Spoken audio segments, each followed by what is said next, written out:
पण श्रोतेयो, या कलियुगात तर भक्ती करणे व देवाला प्राप्त करणे हे सत्ययुग व त्रेतायुगापेक्षा देखील खूप सोपे व सरळ आहे. आता ते बरं कसे? तर असे की पहिले सत्ययुगात व त्रेतायुगात देवाला प्राप्त करण्यासाठी व्रत, वैकल्ये, यज्ञ, दान, अनुष्ठान, उपवास हे करावे लागत असे. पण कलियुगात फक्त नामस्मरणातच आपल्याला या सगळ्याची प्राप्ती ठेवली आहे. जे व्रत, दान, यज्ञ केल्याने प्राप्त होत होते ते फक्त नामस्मरणातून आपण ती प्राप्ती करू शकतो.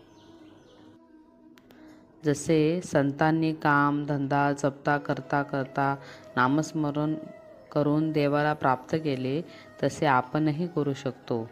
संतांनी लिहूनच ठेवले आहे की आधी प्रपंच करावा नेटका, मग परमार्थ घ्यावे विवेका.